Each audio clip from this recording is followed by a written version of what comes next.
الحمد لله كفى وسلام على عباده الذين اصطفى. أما بعد فأعوذ بالله من الشيطان الرجيم. بسم الله الرحمن الرحيم. اتل ما أوحي إليك من الكتاب وأقم الصلاة إن الصلاة تنهى عن الفحشاء والمنكر ولذكر الله أكبر والله يعلم ما تصنعون. رب اشرح لي صدري ويسر لي أمري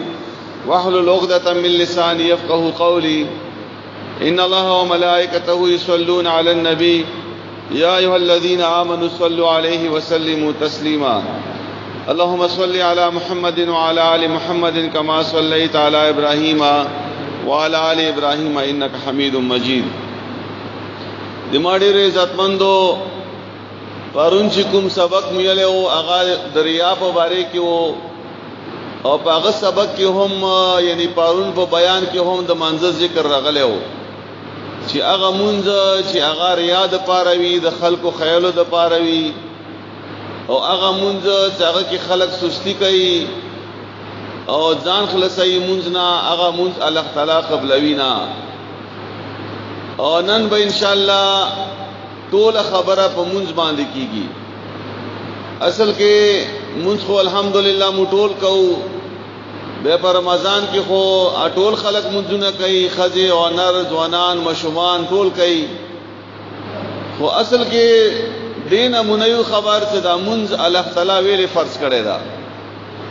یو د مونږ په مقصد باندې ځان په یو چې دا الله فرض کړی ویلې دا او د مونږ فضیلت پته ولګي چې د دې ثواب څومره ده الله اور باندې څومره خوشاليږي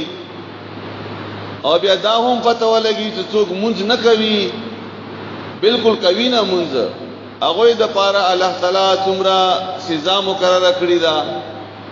او بیا هغه خلک چې هغه مونږ کوي خو مانځه کې سستی کوي لکه به جمع مونږ کوي د مانځه خیال نه کوي مانځه کې خشوع او خضوع نه کوي اسی مونږ ځان باندې یو بوج غني ځکه اذان وشي ډیر خلک بدسي وي اذان وشي نو بیا دغه خلینا دا خبره مودي ځاګه د مولا بیا اذان وکړو. الان کې د مؤمن دا علامت نه دا مؤمن دا علامت ته تغیو منځو کې بیا عمل بنځ ته انتظار کوي هغه چې بیا اذان کله کېږي چې بیا جمعات تلاړ شم. نو مؤمن سړي زړه دا جمعات پورې تړلې وي معلق وي جمعات پورې کده په هر ځای کې وي خودي زړه په جمعات کې وي ځکه به بیا د منځ وخت راځي چې بیا جمعات تلاړ شم او د الله په حضور کې دغه عبادت وکما. د ما عزتمندو ټولن اول خبره دا ده چې د انسان الله تعالی دا عبادت د لپاره پیدا کړی دا یعنی دا عام مخلوقات په شان دی او مخلوق نه ده لکه څنګه زناور دي دا زناور الله تعالی دا انسانانو د لپاره الله پیدا کړی دي او انسانان چې دي دا الله پاک عبادت د لپاره پیدا کړی دي. الله تعالی په سوره بقره کې فرمایي ته څومره شیونه ما پیدا کړی دي دا ټول دي انسانانو د لپاره ما پیدا کړی دي. کغه جنور دي کغه دریابونه دي او کغه غرونه دي او کغه ونه بوټي دا او کغه خوراک دا ټول انسان د لپاره دي. نو پکار دي چې دا انسان په دې خبره باندې سوچ وکړي چې زه الله څخه د لپاره پیدا کړم. نو انسان باره کې الله تعالی په قران کې فرمایي چې وما خلقت الجن والانس الا ليعبدون ما انسانان او پریان ندي پیدا کړی مگر دې د پاره چې دوی به الله عبادت کوي. پریان او انسانان دا دواړه مخلوقات دي دا مکلف مخلوق تا دوی نه به الله پاک قیامت پورې دې حساب اخلي ام دوی د پاره الله تعالی جنت او جهنم جوړ کړی دي. نو الله فرمایي چې دا انسان صدا د عبادت د لپاره پیدا کړی دا بیا عبادت باندې اکثر مو مسلمانان کوئی ګناه ته عبادت څه ته یي عبادت خپل لفظي معنا دا بندگی کول د الله پاک بندگی کول او بندگی یې غلامی تا یعنی د الله پاک غلامی کول. غلام اخچا تویل شي چې دا به 24 غنټه د خپل مالک تابعداري کوي کده بیمار دا او کده روغ دا کده وګه دا او کتهګه دا کشپا دا او کوریز دا کبوډا دا او کځوان دا چې یو ور غلام دا نو غلام به د خپل مالک 24 غنټه تابعداري کوي د مالک ته انکار نشي کولای چې دا کار نه کوم یو نوکر دا نوکر هغه چاته ویل شي چې هغه ته تنخواه ورکړي نو بیا هغه ته خدمت کوي که تنخواه نه ورکړي بیا هغه ته خدمت نه کوي یا نوکر ته استفهام در کول شي چې زه دا نوکری نه کوم خو غلام چې دا هغه ته د استعفا اختیارم نشته چې هغه ته وایي چې زه غلامی نه کوم نه غلام به هر حال غلام وي که تنخواه ورته ملويږي او کنه ملويږي که خوشاله او که خفا ده که شپه ده او که ورځ ده بیمار ده او که صحتمند ده غلام اخچا تویل شي دا به د مالک خبره مانی نو موږ الله غلامان یو دی غلامی کولو ته بندگی لشي یعنی موږ به 24 غنټه د الله بندگی کوو صرف په جمعات کې نه صرف په رمضان میاشت کې نه صرف په حج کې نه بلکې کوم په کور کې یو کوم په بازار کې یو کوم په دکان کې یو کوم په واده کې یو کوم په غم کې یو کوم هر یو معاملات دا به دسی ویل کثرنګ د الله خو خوي څنګه د الله حکم وی او د رسول الله صلی الله علیه وسلم طریقہ وی هغه مطابق به د مټول ژوند وی نو دیتا بندگی لشي او دیتا عبادت لشي او بیا د ما عزتمندو دغه عبادت د څنګه کېدل شي یعنی دی عبادت د پاره خو یو ټریننګ ضرورت تا چې یو کس 24 غنټه د الله عبادت کوي دا به څنګه کوي دا عبادت نو هغه د پاره الله تعالی باز شیونه فرض کړی دي صدا بخامخه کوي څنګه کې یو مونږ هم دا د مونږ الله فرض کړی هم دې د پاره دا صدا انسان 24 غنټه الله تعالی سره او د الله تعالی احکامات سره د ټچ وي د هغه سره عادت شي نو دې د پاره الله تعالی دغه مونږ فرض کړلو صدا انسان په 24 غنټه کې 15 وخته د الله په حضور کې ودرېږي او د پاره یو وخت مقرر شوی دا بقاعده بي وخت منظم نه کیږي د پاره خپل الفاظ مقرر شوی دي هغه الفاظ به منځ کې آئے د پاره خپل رکعتونه الله منتخب کړی دي مغمره رکعتونه وکړي او د پاره پیغمبر علی السلام یو طریقې یې خیدا هغه طریقې باندې به د امونس کوي نو ګوره دغه انسان چې کوم د مونږ کوون کېدا دا به تابعدار وي بیا د دې ټریننګ او د تربيت په باندې طریقې باندې کیږي او د منځ معنا اصل کې دا منځ ته عربي کې صلات لشي یعنی یو طرف ته مخ اړول یو طرف ته مخ کېدل او نږدې کېدل او دعا کول او التجا کول دا ټول د منځ معنی دي نو دا مونږ چې دا د کې مو الله نه دعاګانې غواړو د کې مو الله نه التجا کوو د کې مو الله تعالی ته خپل ځان نږدې کوو ذکی مو الله تعالی طرف ته مخ کیږو ذکی مو الله تعالی طرف ته روح کو او بیا د منځ د اسلام دویم رکن ده ټولن اولنې رکن د اسلام چې دا کلمه شهادت ده چې اشهد ان لا اله الا الله واشهد ان محمدن عبده ورسوله په دې کلمې سره یو انسان اسلام کې رانوځي ور داخل شي نو چې کله د اسلام کې انسان رانوځي دي ته به مسلمان یې لشي چې کله یو کس مسلمان شولو لکه مو مسلمانان یو الحمدلله نو الله پاک فورا دویم حکم دا کړی دا چې اوس به آزاد نه ګرځي اوس به خپل مرزي باندې ژوند نه تیرې بلکې تا ته به 15 وخت اعلان کیږي هغه اعلان مطابق به تاسو منظم کوي لکه مثلا یو کس ته څنګه غرمه 12 بجې مسلمان شولو نو ان ایوی بجې یا 12:30 بجې دي ته اعلان کیږي جمعات نه تو سره څا منځ ته منځ کوا او که منځ نه کوي نو دې مطلب دا ده چې د خپل ایمان حکومت دعوا ده کوي دا پاغه کې غلط تابع دا کې دروغ یې بیا نو دا دویم رکن دا د اسلام چې هغه و اقامت الصلات چې منځ به قائم کوي او د منځ قائم کولو مطلب عمده ده په قران پاک کې چې کوم ځای کې د منځ ذکر راغلی دا الله پاک دغه حکم نه کړی چې مونږ وکا کولو خبر الله نه کړی بس کې الله فرمایي چې اقامت الصلات ويقيمون الصلات واقيموا الصلات مونږ قائم کول او کول دې کې فرق ده کوي نو دا خو کور کې مونږ کیږي سړی د پاره په ډیرې باندې مونږ کیږي په بلماز ځکه مونږ کیږي نه کول نه دي هر ټیم کې مونږ کیږي نه مونږ قائم کول دي د قائم کولو مطلب دا ده چې مونږ په خپل وخت باندې وکا سره د ټولو شرایطو یې وکا او په خشوع او خضوع سره وکا او د منځ نظام جوړ کا اصل کی خبره ده ته د منځ نظام جوړ کا منځ نظام مطلب دا چې کور کې هم د منځ نظام جوړ کا په محله کې هم کوشش وکا چې څوک مونږ نه کوي هغه ته د منځ ترغیب ورکا لکه څنګه د رمضان میاشتا په دې کې دا سبای منځ کې ورشوي په جماعت کې مزه کوي نو د منځ یو نظام جوړي په د محله کې اومدارنګي په هر منځ کې په جمعتونو کې رشوي مسخوتن منځ کې رشوي نو د مسلمانانو په معاشره کې د مونږ یو نظام جوړوي دا ټول خلک جمع ترسي کما شومان دی او کا مشران دی او کا ځوانان دي نو دا مونږ الله فرض کړی دا نو دي کې اقامت الصلات خبره ده اصل کې زدا مونږ به قائم کې او بیا د ما عزتمندو د اسلام چې دا دې باره کې رسول الله صلی الله علیه وسلم حدیث مبارک تا چې بنیل اسلام علی خمس د اسلام 5 بنیادونه دي 5 بنیادونه دي یو بنیاد تاسو ته مو خیر او کلمه شهادت تا دویم بنیاد هغه بنیادونو نه هغه مونږ ده مراد دا چې یو کس د اسلام امارت و دروي نو بنیاد خو ورته مخه مضبوط جوړای بم او مضبوط بم جوړای لکه دغه د جمعات دغه امارت تا د دې امارت کوم دا د دې لپاره ضروری ده چې بنیاد ورته جوړوي او بنیاد به مضبوط جوړوي نو اسلام د پاره یو په 5 بنیادونو کې یو اهم بنیاد هغه مونږ ده دا مونږ چې دا به مضبوطم وي او وی به خامخه کچری مونږ بالکل نه وي نو پاسه اسلام کمزور ده او کچری دغه مونږ کمزور ده بیا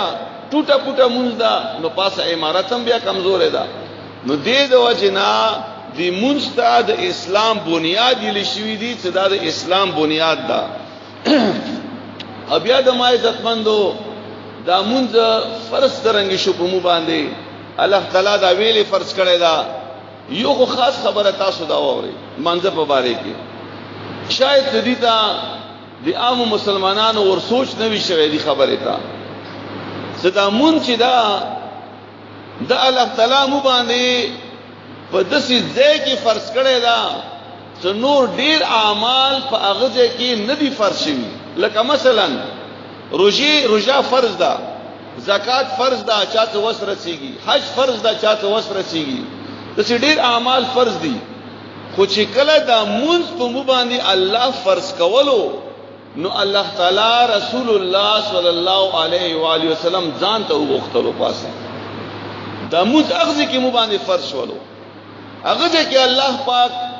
پیغمبر علی السلام ته ویلو چې تا په امت باندې ما دومره منځونه فرض کړی دي نو دا ګوره خاص خبره ده دینه د منځ د اهمیت پته لګیږي دینه د منځ د قدر پته لګیږي چې دا څومره د قدر او څومره اهم عبادت او څومره اهم رکن ده فرمایي رسول الله صلی الله علیه و آله وسلم په خپل د واقعات رہی د معراج هغه واقعات کومه وا بخاری شریف کې دا راغلی دا فرمایي رسول الله صلی الله علیه وسلم چې جبرائیل علیہ السلام زده د معراج په شپې باندې پاسه او خجولم دان سره هغه ولت تفصیل له خبره غټه خبره کوم چې کی منځه حواله سره خبره کوم شکل ز پاس او خجولم نو هغه کې یو هموار میدان او صفا سترا میدان او هغه کې د ملائکو اوازونه راتللو چې هغه به لیکل کولو د څومره ته دنیا کې د کارونه کیږي د ملائک پاسه لیکل کوي لګیا جو رجستر ډ کوي نو هغه د پینونو او د کلمونو کش تو هغه ما اوریدلو او ملائک ته لګیاو نو هغه आवाज ما ترتللو نو بیا په هغه کې الله تعالی د ما په امت باندې 50 المنذونه فرض کړلو چې کله زغه نه واپس راتلم نو پلیاره کې حضرت موسی علیہ السلام ما سره ملاو شو او موسی علیہ السلام نه پوښتنه وکړه چې الله تعالی د تا په امت باندې څه فرض کړلو نو رسول الله صلی الله علیه وسلم فرمایي چې ما ورته ویلو چې ما په امت باندې 50 المنذونه فرض کړلو چې دا ورځنه 50 منذونه کوي نو موسی علیہ السلام رسول الله صلی الله علیه وسلم ته فرمایلو چې دا 50 منځونه د تا امت نشي کولای. تلاړ شه واپس الله تعالی په حضور کې درخواست وکړه چې دې کې کمی راشي. ځکه چې موسی علیہ السلام خو بنی اسرائیل ډیر تنگ کړو، هغه ته خپل قوم معلوم وو. نو دې د وجنا رسول الله صلی الله علیه وسلم ته موسی علیہ السلام دا خبره وکړه لازم تلاړ شه چې د منځونه تا ته کم کی. او بیا چې کله موسی علیہ السلام رسول الله صلی الله علیه وسلم د الله په حضور کې حاضر شو، نو پیغام الله تعالی نیم منځونه ورنه کټ کړلو، نو 25 منځونه پاتې شولو. څه ټیک شو بستا امتیان به 25 منځونه کوي. چې کله بیا واپسی کې رسول الله صلی الله علیه وسلم راتلو، نو موسی علیہ السلام ورته ویلو چې 25 تم ډیر دي، بیا واپس لاړ شه صدیقی هم کمه راشي. خو به هر حال څلور ځلې رسول الله صلی الله علیه وسلم واپس شوی دا د موسی علیہ السلام په وینا باندې چې تلاړ شه د منځونو کې کمه وشي. اخر دا چې 5 منځونه پاتې شول. او چې کله دا 5 منځونه شولو، نو واپسی کې رسول الله صلی الله علیه وسلم راتلو، نو موسی علیہ السلام ورته بیا ویلو چې بیا واپس شه، دام ډیر دي، 5 ډیر دي، 5 نشي کولای. نو بیا رسول الله صلی الله علیه وسلم موسی علیہ السلام ته فرمایلو جناب از الله نه شرمېږم. نو دغه 5 منځونه د رسول الله صلی الله علیه وسلم په امتیانو باندې د الله تعالی فرض کړو. خو په دې کې د الله مهرباني او د الله رحم او فضل ته ګوره چې الله په کفر مېلو چې شولو خو 5 منځونه، خو د 5 منځونو اجر به دا به 500 ملويږي. اجر به د 500 منځونو وی چې 5 منځونه وکړل روزانه، نو اجر به دې د 500 منځونو ملويږي. او بیا د ما عزتمندو ام دې طریقې سره دغه منځ د مو باندې فرض ولو. الله تعالی په قران کې فرمایي چې واقیموا الصلاة وآتوا الزکاة وارکعوا مع الراکعين. منځ قائم کړئ او زکات ورکړئ او رکوع کوي سره د رکوع کوونکو. او بیا رسول الله صلی الله علیه و آله وسلم فرمایي وامر اهلک بالصلاة، خپل کور ولته د منځ حکم وکا. یعنی د سینات ورته سوال نه، حکم ورته وکا چې منځ وکا خامخا. او بیا فرمایي واستبر علیها، او په خپل منځ کوا. د سینا چې بچیو ته د منځ کوا، خپل ور باندې عمل نه کوي. د څه خلکم شتاري په دنیا کې څنګه دا خواهش دي ته ما بچی نه کمل شي، خو خپل نیک عمل ته خیال فکر نه وي. نو رسول الله صلی الله علیه وسلم فرمایلو چې خپل کور ولتا، په کور ولا کې دا ټول راغللو، بچیم راغلو، زنانام راغله، خزم راغله، څومره سماته په پکور کې سړی وتا مشران وتا. پیغمبر علی السلام دا حکم کړی دا چې خپل کور ولا وتا به حکم کوي چې منځونه وکړي او په خپل باندې منځ کوا. او بیا مزید او رسول الله صلی الله علیه وسلم فرمایي چې مرو اولادکم بالصلاه وهم ابناء 7 سنین. کله چې اولاد چې دا د بچی تری دا وو کالو ته ورسیږي، نو دوی ته به د منځ حکم کوا. دا منځ باندې بلګا بیا چې دا مونږ خامخاو کی بیا چې د وو کالو شي. او بیا فرمایي چې وزربوهم علیها وهم ابناء 20. او چې کله د لسو کالو شي ته موږ نه کوي، نو بیا ویا بیا سزا ورکو. دا د رسول الله صلی الله علیه وسلم حکم ده. او بیا فرمایي چې کله بیا دغه ماشوم بالغ شي 15-16 سال ته ورسیږي او بیا موږ نه کوي، نو بیا کور نه وبسا. دا د رسول الله صلی الله علیه وسلم حکم ده بقاعده. او د مو صورت حال دا چې مو بچي و خو بولې مو یې ته پرېګ د منس کړه دا شپې سبق یې لیدا نه وخت پوري یا نه وخت پوري چې تا غب شپ لګولې دا یا ډرامې کتلې دي پرې دا څه خوب وکي سبای مانځ ته نشي پسې دلې. دا د مستورت حال اعلان کې رسول الله صلی الله علیه وسلم څه فرمایي چې تاسو خپل بچی ته حکم وکړئ چې کله دا وو کالو شي او څه لسو کالو شي نو به وایو ته موږ نه کوي، او ته بالغ شي موږ نه کوي، نو بیا کور نه وبسا. کور کې بیا ما پرې غلا. دومره سخت حکم رسول الله صلی الله علیه وسلم د مانځ په باره کې کړی دا. او بیا الله تعالی په قران کې فرمایي فاقیموا الصلاة ان الصلاة كانت على المؤمنين كتابا موقوتا. دا سمونز قائم کو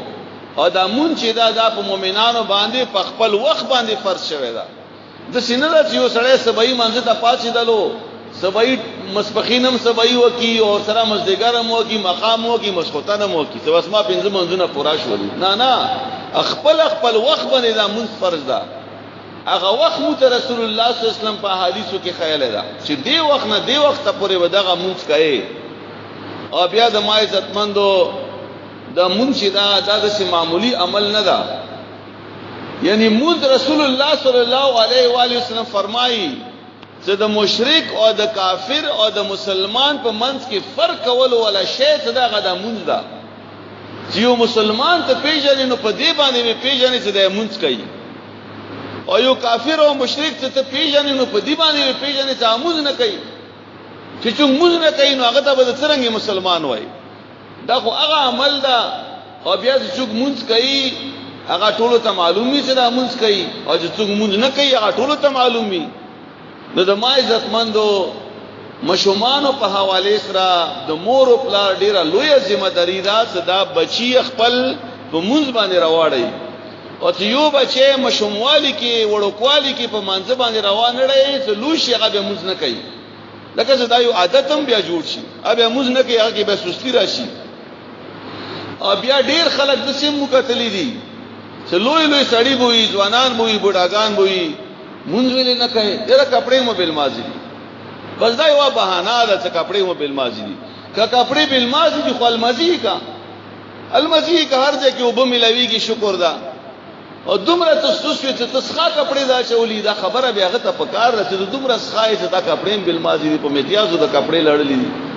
د څنګه تسخه انسان برګ ته واسه ته پته ولګيږي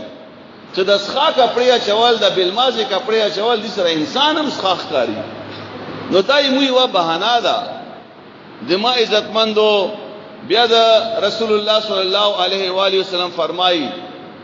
چې د منځ فضیلت څومره ده د منځ مونږ دا د مسلمان د پاره ټول د فائدې شاید فرمایي رسول الله صلی الله علیه وسلم چې تحترقون تاسو په ور کې سيزي او په ور کې سيزي مسلمانانو ته پیغمبر اسلام فرمایي تر دې حد پورې فاذا صليتم الصبح چې تاسو سبای منځ وکئ یعنی تاسو دومره په ګناهونو کې ډوب شئ وای مسخوتن منځنه بعد شپې تاسو نه ګناهونه شي نو چې سبای منځ وکئ خود منځ هغه حق ادا شي څنګه چې د منځ کولو طریقه ده نو پیغمبر علیه السلام فرمایي چې د منځ سره د تاسو هغه وړو ګناهونه الله درته معاف کړي اومدارنګ بیا فرمایي چې تحترقون بیا تاسو په ګناہوں کې سیزي تر دې دا پورې چې تاسو مسبخین منځو کوي نو مسبخین منځ سره الله تعالی د تاسو وړو ګناہونه معاف کړي اومدا سي مزدګر المنځ سره اومدا سي به مقام المنځ سره اومدا سي مسخوتن المنځ سره نو دا الله ته فرض کړی دی په خپل وخت باندې نو په دې کې موږ لپاره ډیره لویه د فائدې خبره ده چې منذر اسرا الله تعالی گناهونه معاف کوي الله تعالی انسان پاکي او بیا رسول الله صلی الله علیه وسلم حدیث مبارک تا عن ابي ذر رضی الله تعالی عنه ان النبي صلی الله علیه وسلم خرج في الشتاء والورق يتهافت فاخذا بغص من شجره فرمایي چې رسول الله صلی الله علیه وسلم په یخنی موسم کې خزان موسم کې راوتلو بهر تا نو پاغزه کې وا وچونه وا هغه کې پانی وچوي نو هغه پانی چې وي هغه ته د جټکا ورکړه هغه ونی تا نو بیا رسول الله صلی الله علیه وسلم فرمایي چې فقال یا ابو ذر یا ابو ذر قلت لبیک یا رسول الله ابو ذر ورته فرمایي چې لبیک یا رسول الله ته څه خبره کوي نو بیا ته پیغمبر علی السلام فرمایي چې ان العبد المسلم ليصلي صلاه يريد بها وجه الله کوم یو مسلمان چې د الله رضا لپاره مونږ وکي خلکو خیر لپاره نه ګوره ریا لپاره نه خشوع او خضوع سره مونږ خمسیدار مونږ څنګه چې الله خیاله ده څنګه چې پیغمبر طریقه خیلی ده په مغه طریقې سره دغه مونږ وکي نو لکه څنګه دغه ونینا دغه پانی راوګرځیدلې په د شان سره اومدارنګ دي انسان نه د الله تعالی د ګناهونو راوګرځي ګناهونه او تعالی تعالی معاف کی په یو منځ سره او چې خې طریقې سره د رسول الله صلی الله علیه وسلم په طریقې باندې د مونږ وشي یو خو هغه طریقې دي چې موږ په خپل ځان ته جوړې کړې، نه هغه طریقه چې کومه رسول الله صلی الله علیه وسلم متخیل ده. ما تاسو دا خبره کړې و چې هر یو عمل په دې کې دوه شیونه ضروری دي. یو دا چې دا به الله رضا ده پاره وي، بل چې ده پاره بنوي، بل دا چې دا به رسول الله صلی الله علیه وسلم په طریقې باندې وي. نو هغه عمل الله قبلای، او کبه دان نه پکې طریقې شامل شي نو هغه عمل الله تعالی بیا نه قبلای. او بیا د ما عزتمندو رسول الله صلی الله علیه و آله وسلم حضرت ابو هريره رضی الله تعالی عنہ روایت کوي چې ما د رسول الله صلی الله علیه وسلم نواریدلو چې هغه و فرمایلو ارایتم لو ان نهرا بباب احدكم يغتسل فيه كل يوم 5 مرات، آیا پتا سو کې یو کس کده شوی صداغه په دروازې باندې دروازې نه بهر یو نهر روان وي د صفا او بولا،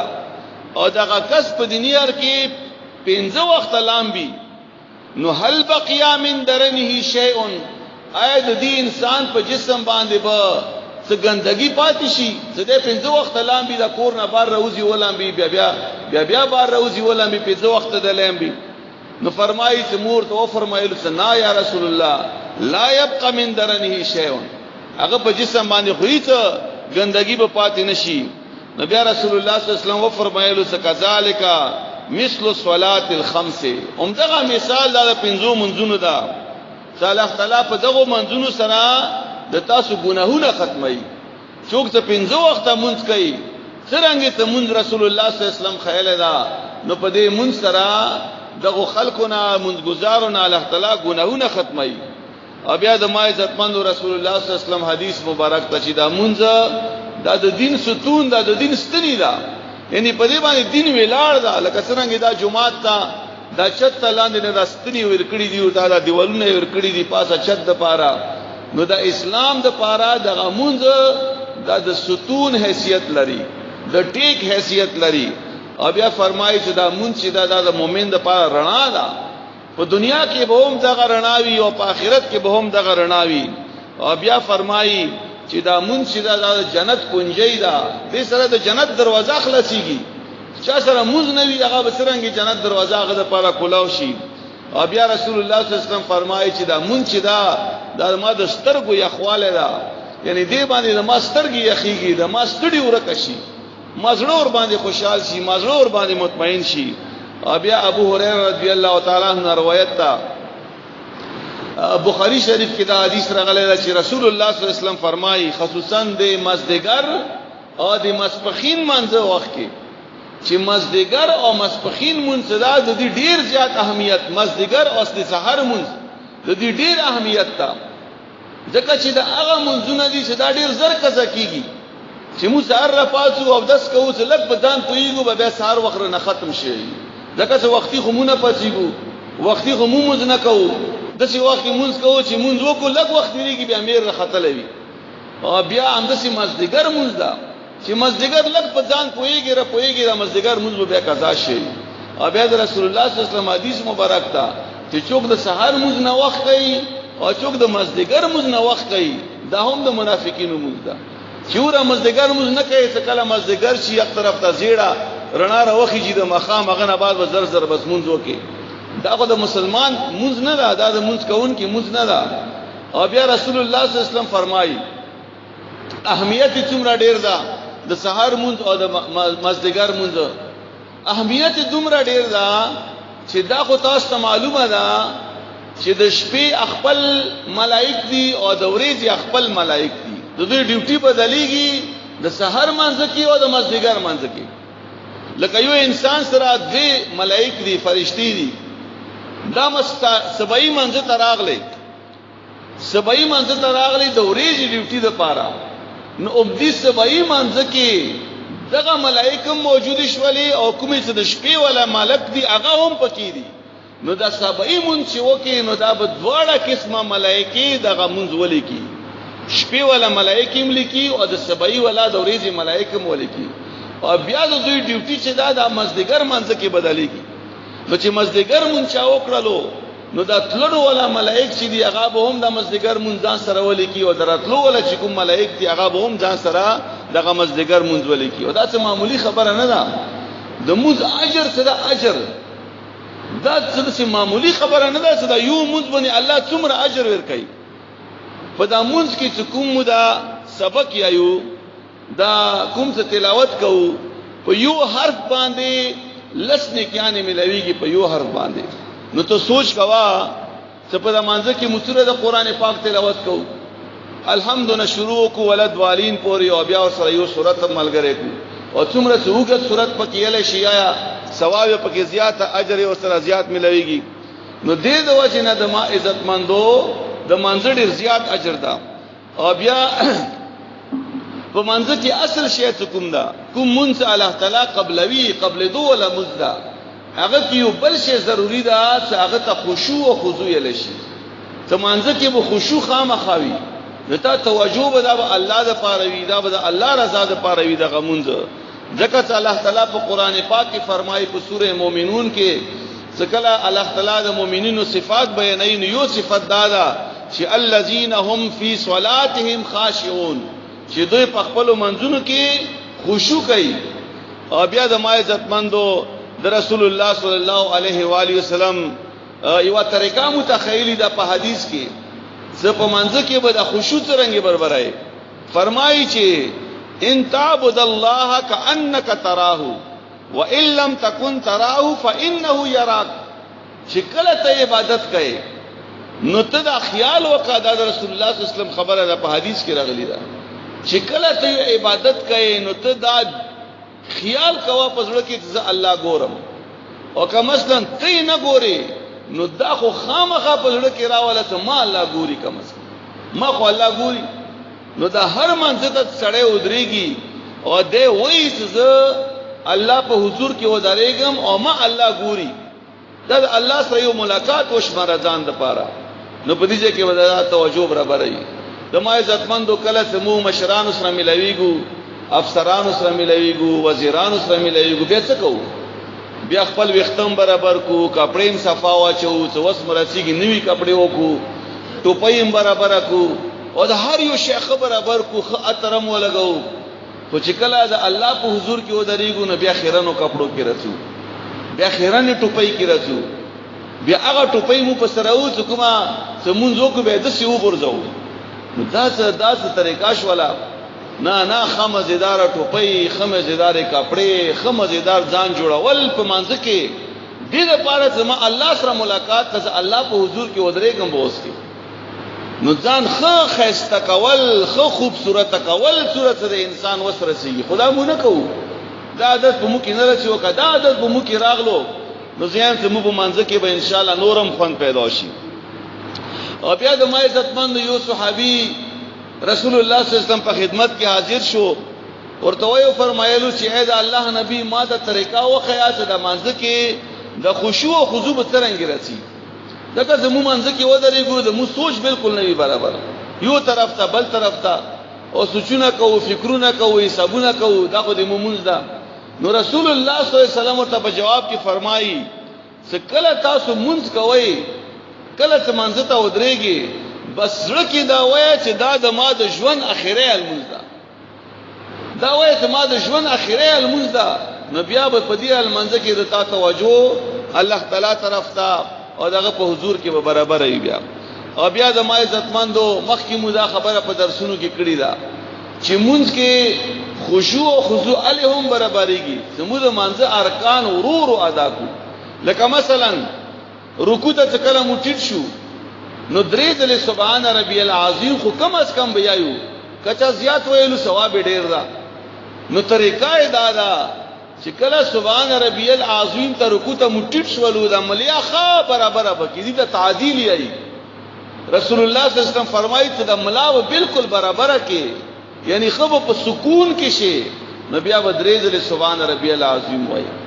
یعنی درې ځله کم از کم درې ځله هغه نه زیاتم یې راشي. او بیا چې کله سمع الله لمن حمدا ته پاسيږي نو خو ودرېګا د ملیا خرغه برابر کا. حدیث کې هم څه الفاظ دي تعدیل لفظ راغلی ده تعدیل خو ملیا د خبره برکا. او بیا وایي سمع الله لمن حمدا ربنا ولك الحمد ربنا لك الحمد دا الفاظ راغلي دي ربنا ولك الحمد دا الفاظ راغلي دي دواړه صحیح او کبه نور پسیلې شي ربنا ولك الحمد حمدا كثيرا طيبا مباركا فيه دا او پسې اضافي ال دي رسول الله صلی الله علیه وسلم بدا الفاظم یلو او ثواب هم ډیر دا دې باره کې تاسو یو حدیث وایم یو ور رسول الله صلی الله علیه وسلم منځ ته مخ کې وو چې ورستو په جمع کې چې کله سمع الله لمن حمد رسول الله صلی الله علیه وسلم ویلو نو یو کس ورستو ویلار دا غیت ربنا ولك الحمد حمدا كثيرا طيبا مباركا فيه الفاظ ویلو پیغمبر اسلام واوریدلو نو چې کله مونږ وشو نو پیغمبر اسلام ویلو څه دا چا ویلو نو هغه صحابي پاتې زدا ما ویلو نو پیغمبر اسلام ته فرمایي چې پاسنا ملائک راغلو دولس ملائک راغلي او دومره تیزی سره د الفاظ پاس یولو څه اندازه نشته دومره د الفاظ د الله خوښ ولو همغه منځ کې اضافي سره الفاظ یا نه اضافي دعاګانې نه کوو اضافي اذکار نه کوو ولان کې منځ کې کول شي دا نو بیا او د مو طریقه سره ایمو طریقه دا ده چې کله مو وایي چې ولد دوالین امین سورت ختم کو نو ختمېدو کې چې کله ټیټیګو نو یو ځل سبحان ربی العظیم خو ملياره کیږي او چې کله ټیټ شو یو ځل اځي یو ته بیا روشتیګو سمع الله ولمن حمدا هم پرېږدول وی بیا لیاره کې وایي سبحان ربی العظیم دا خو موږ نشورو هر شی د پاره هر لفظ د پاره خپل ځای ده هر لفظ په خپل ځای کې ای عمدارنګي سجدا ده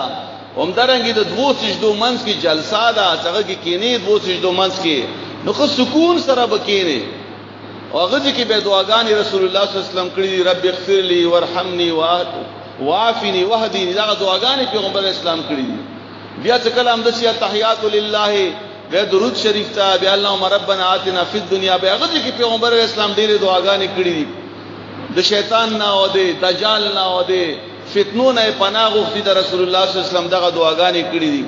کومه په چون کې موږ د مو برابر نه وي هغه ته خبره ده چې د منځ په معنی باندې نه پويګو په مطلب نه پويګو وزر زر راخل سو او د منځ ختمو بیا نو د ما عزتمندو بیا د جمع منځ ده رسول الله صلی الله علیه وسلم فرمایي بخاری او مسلم دا حدیث راوړی ده چې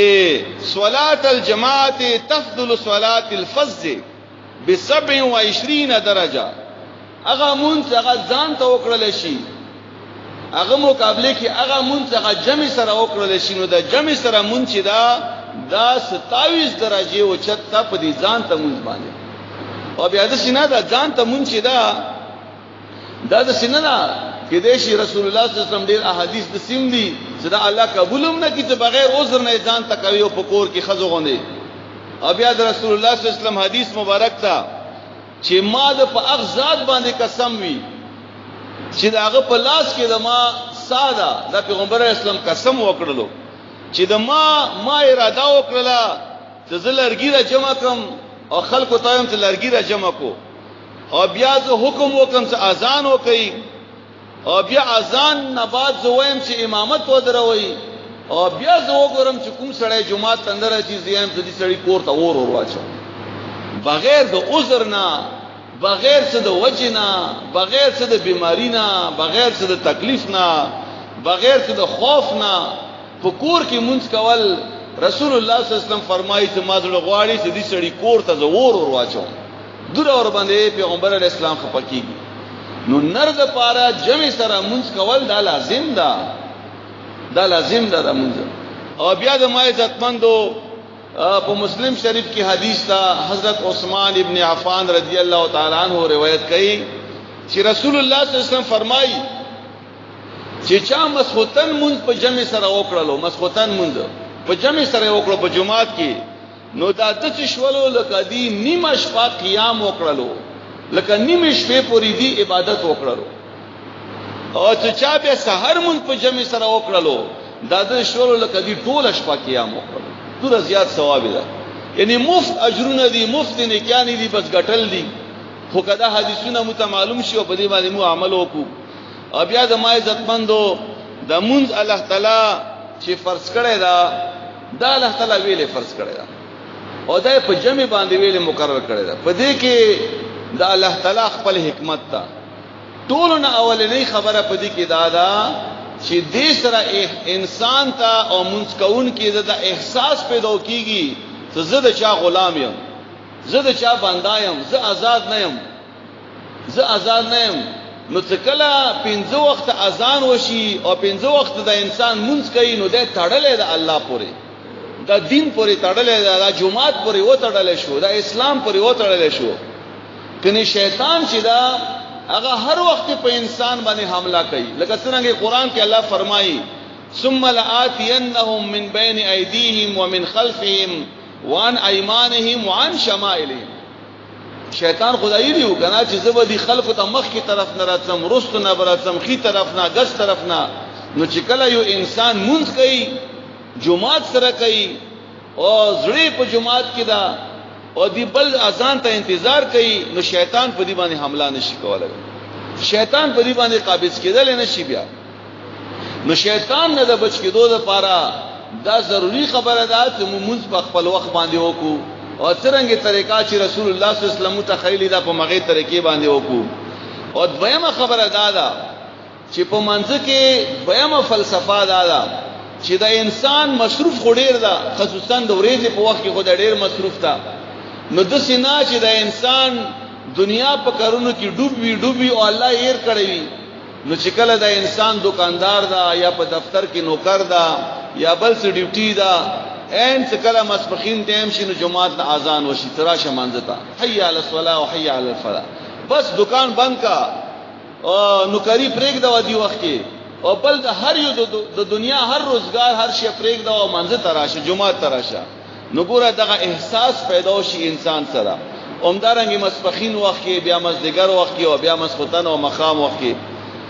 او دویمه خبره په دې منځ کې دا چې دا مونږ الله زکه فرض کړی دا چې دې سره انسان کې اطاعت رچی دا الله د خبرو منل عادت رچی د رسول الله صلی الله علیه وسلم د خبرو منلو عادت رچی اطاعت رچی ورکی ځکه چې کوم سړی موږ پابندي سره کوي اذان ووري فورن جمعه ته ځان رسي او کومه زنانه چې اذان ووري فورن په کور کې موږ کوي بعض زنانام د سیدی بلکې اکثر زنانه د سیدی چې هغه د منځ ټیم شي بیا اله کوي تم کوي چې کله د منځ کا زکیدو ټیم شي بس هغه وخت زر منځونه وکي بنا زنانه او د پاره هم دا خبره ده چې بس جمعات کې اذان ووري د منځ ټیم شي نو فورن مونږ کوي ځکه څه پته نه لګي انسان په کارونو کې مصروف وي سړی به هر مصروف وي خځه په کور کې مصروف وي نو د سینا سے د منځ ور نه بیا قضا شي او دریمه फायदा د منځ او مقصد دا ده چې دا مونږ دا مسلمانانو منځ کې اتفاق او اتحاد راولي نظم او ضبط راولي اجتماعیت راولي دغه مونږ ځکه چې جمعات ته یو کس راشي او دغه کس که غریب ده نو ده هم په مخ کې صف کې ودرېدل شي او کده مالدار ده هم په مخ کې صف کې ودرېدل شي په یو ځای کې دا دواړه ودرېدل شي په جمعات کې دا پابندي نشته چې افسر به مخ کې وداري او نوکر به ورسته وداري نه بلکې رسول الله صلی الله علیه و آله وسلم فرمایي چې چوک مخ کې صف کې ودرېدو الله تعالی به په دې باندې رحم وکړي مخ کې صف ډیر زیاته ثواب ډیر زیات ثواب د مخ کې صفونو نو دې د وجه نه کوشش دا کوو چې منځ ته سړی په ټیم راشي چې مخ کې صف کې ورته ځای ملاوي شي خدا مطلب هم نه چې مخ کې صف کې ځای نشته به نور کسان د کوا سلوا نه بل به تنګای نه کځای وي سړی ور کې کینی صف کې او کني به ورستو صف کې کینی نو دې سره د مسلمانانو منځ کې اتفاق اتحاد مینا محبت دغه شی راځي ځکه چې ټول په یو صف کې ولاړ کا تور دا او کا سپین دا کا غریب دا او کا مالدار دا کا افسر دا او کا نوکر دا کا هر قسم دا چې مسلمان د جماعت ترغله دا نو دا په یو ځای کې ولاړی د اتفاق او اتحاد برابر وي او بیا د ما عزتمندو منځ سره بیا جمع منځ سره په خپلو کې همدردی د مسلمانانو پیدا کیږي د همدردی لپاره هم دا لکه مثلا یو کس جمعه تراغلو ویم نشته پښتنه وکي چیته دا یاره بیمار ده څو بیمار ده کور ته ورسو پښتنه کوو ټلیفون ورته کوو تاسو وکړو نو ګوره د یو بل پښتنه وشي یو بل تاسو وشي یو بل سره ملاقات وشي حال احوال معلوم شي د یو بل دې سره ډیره د مسلمانانو سره تسلی وشي سره مینا محبت یم دې زری سزیات شي او بیا د ما عزتمندو غټه फायदा د منځدارا غټ مقصد د منځدارا چې الله په قران کې فرمایي چې ان الصلاه تنها عن الفحشاء والمنکر چې دا منځدا د انسان فحش کارونو نه او منکر کارونو نه یعنی ګناهونو نه انسان بچ کی د غمون چوک ته مونږ پابندي سره کوي او خپل شرایط سره کوي، خشوع او خضوع سره کوي، لکه څنګه د مانځه طریقه ده. دغه انسان باندې الله خصوصي فضل د دې خبره کوي چې دا انسان به الله ګناهونو نه بچ کوي. نو دا څومره لویه फायदा شوله. او بیا د ما عزتمند بیا څوک موږ نه کوي، یعنی د څه خلک هم په معاشره کې شتا کنه څنګه کوي لګنا. زه خود آیایم چې ما تور کتلی تاسو هم کتلی، زه د آیایم چې تقریبا 90% خلک د څه ځاموز نه کوي. ځکه ته جمعات کې به جمع ولاړی بازارونه به ډک وي، نو دا خلک مونږ چی ته کوي. جمعات کې به جمع ولاړی د کلاړیانو دغه میدانونه دا به ډک وي خلکونه، ګاډي کې به خلک رواني دا مونږ چی ته کوي. کوم ځای کې به کوي؟ که کوي نو ځان ته به کوي یا به نه کوي. نو دې د وجنا ډیر خلک منځونه نه کوي. او بیا رسول الله صلی الله علیه و آله وسلم فرمایي چې کوم خلک منځ نه کوي قیامت پورې چې به دوی د پاره رڼا نه وي، تیار به وي په دوی باندې، او دوی د پاره د خلاصي ذریعہ بنوي، بلکې دوی به د الله په عذاب کې گرفتار شي. او فرمایي چې د دې خلکو حشر، د دې خلکو انجام چې څوک منځ نه کوي، دا به فرعون سره وي، دا به حامان سره وي، دا به ابي بن حلف سره وي. هغه خلکو سره به الله تعالی د حشر کې څوک ته منځ نه کوي. او بیا د ما عزتمندو ابو درداء رضی الله تعالی عنہ روایت کوي چې کوم سره منځ برګدي نو الله تعالی به د دې حفاظت نه زمانه اخلي، او کوم سره ته منځ کوي خې طریقې سره الله تعالی به د دې انسان حفاظت کوي. نو چې الله د چا حفاظت کوي دا څومره لوی اجر دا او څومره لوی فائدہ ده. او چې څوک منځ نه کوي نو د دوی حفاظت هغه زما په الله باندې نشتا. او بیا د ما عزتمند رسول الله صلی الله علیه وسلم فرمایي چې ذکر شب معراج ته لاړم نو په یو ځای کې ما دوه کسان ولیدو چې یو کس پروت تا او یو کس ویلاړ دا. دا ویلاړ کس چې دا یو غټ کانه رخلی او دا پروت سړی په کانی باندې ولي پاسنه دا ورخه توجه سره واره. دا ویلاړ کس غټ کانه راواخلی او دا پروت سړی چې دا په کانی باندې ولي پاسنه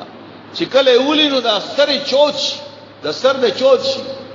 نو ته څومره پورې دا کس دویم کانه رخلی نو الله تعالی د دې سر بیا جوړ کی او بیا دوباره بیا ولي. او همدارنګه قیامت پورې بده هم د شولې دا کس. نو پیغمبر اسلام فرمایي چې ما جبرائیل اسلام نه پوښتنه وکړه چې دا کوم کس تا دا څوک دا؟ نو جبرائیل اسلام ماته جواب راکړلو چې دا هغه کس تا چې دې په قران یلو خو قران باندې عمل وینه کولو. نمبر 1 دویمه خبره ده چې دې سړی به موږ نه کولو. نو چې موږ نه کوي چې مرشوي تر قیامت پورې ودا سزاوي چې یو کس به د پکانی ولی سر به د چوديږي بیا به جوړيږي بیا به ولی. نو دا څومره لوی سزا ده او څومره اهم عبادت ته بیا. او بیا چې کله جهنميان جهنم ته لاړ شي نو سوره مدثر کې الله تعالی فرمایي په آیت نمبر 23 کې ما په خیال کې الله تعالی فرمایي چې يتساءلون عن المجرمين،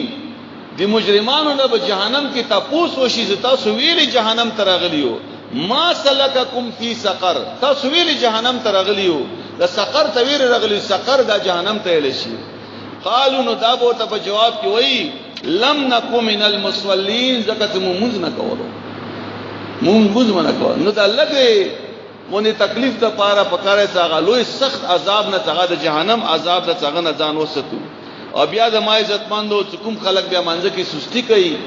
یا موږ د خلکو خیالو د پاره کوي هغه باره کې الله فرمایي چې ان المنافقین یخادعون الله وهو خادعهم واذا قاموا الى الصلاه قاموا كسالى يراؤون الناس. دا منافقین چې دي دوی الله ته دوکاویر کوي، حالانکه دوی الله ته دوکا نشي ور کوله. او دوی چې کله مونږ کوي نو مانځ کې سستی کوي،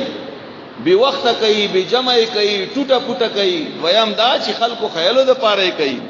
او بیا الله فرمایي چې فویل للمصلین، تبادشی هغه مونږ کوون کی الذين هم عن صلاتهم ساهون، ته څوک د خپل منځنه په غفلت کې دي، مونږ غم ور سره نشتا، مونږ فکر ور سره نشتا. الذين هم يراؤون، او هغه خلق هغه بیا مونږ کوي نو خلکو خیالو د پاره کوي. نو الله فرمایي چې ویل للمصلین، دغه مونږ کوون کې د الله تعالی د تبا کی. د ما عزتمندو دا څو خبرې وي منځ په باره کې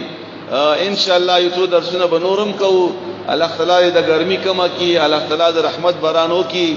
د روزي په برکت سره دعا وکړو امين. الحمدللہ رب العالمین والصلاة والسلام علی رسول محمد و آلہ و اصحابہ اجمعین.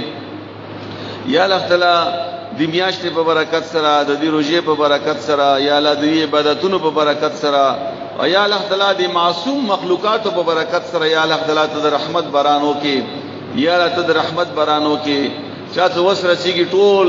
یو دوه رکعاته مونږ وکړي دې لپاره چې الله تعالی د رحمت بارانو کې، نو الله به وکړي ان شاء الله. الله مهربان بادشاہ ده، او په دې کې به هم د الله تعالی خپل حکمت وي چې د ګرمي تیز کړی ده. الله په لاس کې ده، د بل چا په لاس کې نه ده. الله ګرمي ختمول هم شي، الله ګرمي راوستل هم شي. او د ما عزتمندو بیمارانو په حق کې دعا کوي. بعض داسې بیماران دي چې هغوی مو ته ټلیفونونه کړي دي، دې کې د مو مشر ناسته خورشید ډي اس پي صاحب د دې مور ټلیفون کړی او برکو نه پنډۍ نه چې هغه بیماره د هغه دپاره دعا وکړو چې الله تعالی ته شفای کامله ورکړي. داسې نور مو شاګردان دي په زناناو کې هغو چې اکسیډنټ کړی ده پرون بل پرون، هغوی په حق کې دعا وکړو چې الله تعالی د هغوی دغه مریضان دوی ته شفا ورکړي، الله تعالی دا مشکل ورته آسان کړي. دین علاوه د چا په کورونو کې ته بیماران دي، څوک هسپتالونو کې بیماران دي، الله تعالی ټول ته شفای کامله ورکړي. یا الله څوک قرضداري دي قرض نه اخلاص کړي، الله د چا په زړه کې څه قسم ته شرعي حاجت ته پورا کړي. یا الله تعالی مسلمانانو منځ کې مینه محبت واچي. یا الله د مو په کورونو کې، د مو په زناناو کې، د مو په ښځو او خواندانو کې الله تعالی مینه محبت واچي. الله تعالی د عبادت دې مقبول کړي. وصلی الله تعالی علی خیر خلقه محمد و آله و اصحابہ اجمعین.